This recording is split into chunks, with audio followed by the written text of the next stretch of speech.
أعزائي مشاهدي أو متابعي صفحة هيئة الإدارة المحلية والبيئة، نرحب بكم مجددا في الجزء الثاني من الحلقة الثالثة من ضمن السلسلة التوعوية التي أطلقتها هيئة الإدارة المحلية والبيئة لتوعية المواطنين والناس حول سلامة المياه والغذاء والدواء.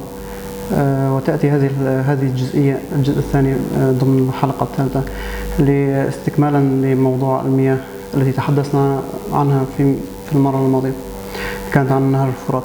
اليوم لدينا محور خاص بالمياه الجوفية أو المصدر الثاني للمياه المتداولة أو موجودة في إقليم الفرات، تحديدا في مدينة كوباني.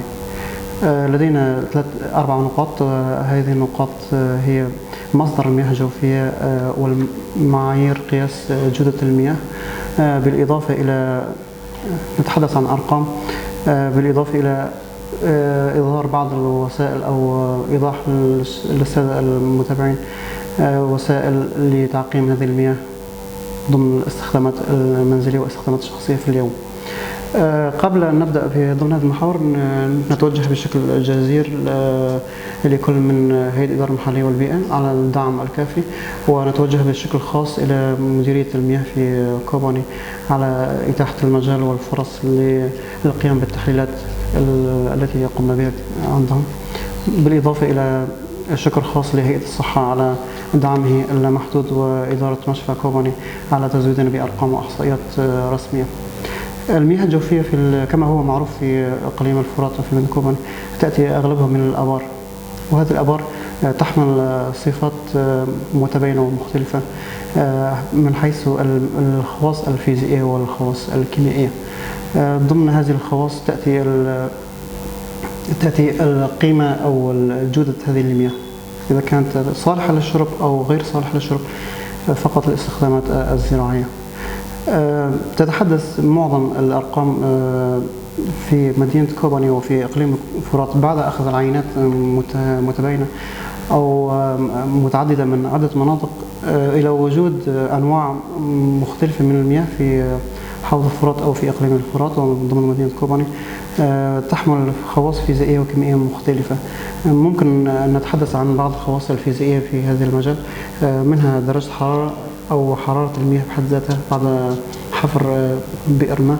درجة الحرارة تؤثر إلى انخفاض أو زيادة نسبة الأكسجين المذاب طبعا ضمن المياه، وهذا قد تؤثر إلى في جودة المياه أو عدم جودتها.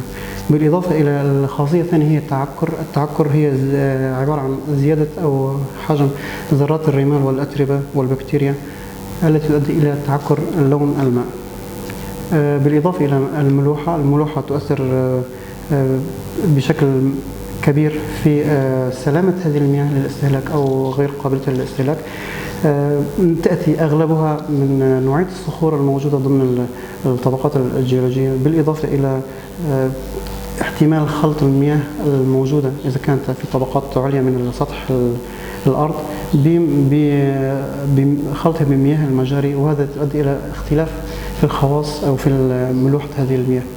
بالإضافة لدينا النترات والفوسفات، هذه المادتين إذا كانت زيادة تركيزها في الماء تؤدي إلى تكاثر الطحالب الخضراء، وهذه تؤدي إلى مشاكل في استهلاك هذه المياه.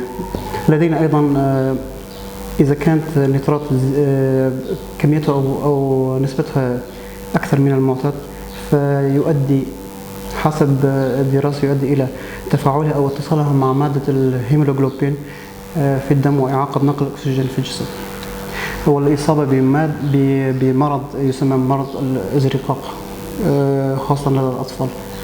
طبعا لدينا الأكسجين، الحد الأدنى للأكسجين الذي يجب أن يكون في المياه 4 ملي جرام في اللتر الواحد. إذا انخفضت هذه النسبة عن 4 ملي جرام في اللتر فهي لا تصلح للعيش الكائنات الحية والبكتيريا. لدينا أيضا درجة الحموضة تتحدث هنا، يوجد لدينا مقياس اسمه البي اتش أو تحديد نسبة القلوية أو القاعدية عن الحموضة، وهي رقم 7. إذا كانت أقل من رقم 7 فهذه المياه تكون حامضية، وإذا كانت أعلى من رقم 7 فتكون المياه قاعدية أو قلوية. لدينا خاصية فيزيائية أخرى هي عصر الماء. العصر الماء هو تركيز أيونات الكالسيوم والمغنيسيوم مجتمعة في الماء. كمان أو يوجد أيضا خاصيات أخرى فيزيائية منها المعادن الثقيلة، فوجود هذه المعادن تأتي أو تعطي للمياه قيمة صحية أكثر. ممكن قياس هذا الشيء في معادن المياه المعدنية الغير موجودة أصلا في إقليم الفرات، ممكن استيرادها من خارج الإقليم. هذه الخواص الفيزيائية التي تم ذكرها هي مطابقة لأغلب المياه الموجودة في كامل إقليم الفرات ومنها مدينة كوباني تحديدا. نتحدث عن شيء مهم جدا، هي النقطة الثانية هي الأرقام. والمزيد من المواطنين أو عدد كافي من المواطنين يتحدثون عن مشاكل صحية يمرون فيها، خاصة مواضيع الإصابة بألم في البطن من نتيجة شرب المياه غير المعقمة، وتكون مصدرها هذه الآبار الجوفية. طبعا هذه المياه على الأغلب تكون مختلطة بمياه الصرف الصحي أو المجاري، وهذه تؤدي إلى التغيير بهذه الخواص. إذا كانت قابلة للشرب فتتحول مع مرور الوقت إلى خواص مضرة بصحة الإنسان وتسبب بعض الأمراض. ممكن أن تتطور هذه الأمراض لتصل لحد مرض التهاب الكبد الوبائي.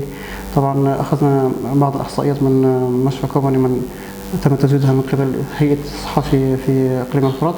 بلغ عدد المصابين بالتهاب الكبد الوبائي يحتمل أن يكون الماء الملوث هو سبب أساسي رئيسي لها، إلى 18 مصابا منذ 1/1/2020 حتى الشهر الخامس.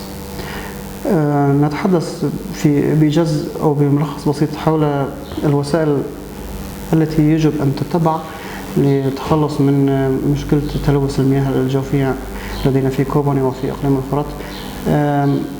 طبعا حسب الظروف المتاحة وحسب الإمكانيات المتاحة لدينا، خاصة لدى الأهالي في كوباني أو في مناطق إقليم الفرات، لا يمكن أو لا يستطيع أغلبهم شراء مصافي أو مصفات خاصة بعملية الترسيب وعملية تطهير أو تعقيم المياه. لذلك أنصحهم بشدة بضرورة غلي الماء الذي يودون شربه، أو أي مياه يتم شربه يجب أن يتم غليها أو إيصاله لدرجة الغليان، ومن ثم يمكن أن يبرد في الليل ويستهلك طوال اليوم في الصباح. هذه أحد أهم الوسائل التي يمكن أن تتبع للتخلص من موضوع البكتيريا وموضوع تلوث المياه الموجودة في الآبار أو المياه الجوفية في كوباني. وتوجد بعض الدراسات تتحدث عن تركيب أو إمكانية تركيب مصافي أو استحداثها أو للتخلص من مشكلة التلوث، وهذه المشكلة جدا صعبة ومعقدة وتحتاج إلى إمكانيات ضخمة جدا. هذه أبرز المعلومات التي نود إيصالها إلى السادة المتابعين متابعي هيئة صفحة الإدارة المحلية والبيئة، حتى تكون لديهم خبرة أو معلومة كافية للحد من الإصابة بأمراض مختلفة تتعلق بتلوث المياه. وشكرا لكم. انتظرونا في الجزء الثالث حتى نتحدث عن موضوع المشروع جر مياه النهر الفرات إلى مدينة كوباني. شكرا لكم. بعد تنسيق مع مديرية المياه في كوباني عملنا اتفاقية أو بصيغة اتفاقية، هنا زودونا مشكورين زودونا بأدوات لتحليل المياه وكشف خواصها الفيزيائية والكيميائية. نحن نتوجه للسادة المواطنين أو موجودين السكان الأهالي موجودين بمدينة كوباني، في حال إذا حفروا آبار ارتوازية نحن مستعدين نعمل تحليل المياه ونطالع على النسب المختلفة لهم إذا هو حبوا. الإدارة العامة للبيئة ترحب بهم بأي وقت يحتاجون فيه.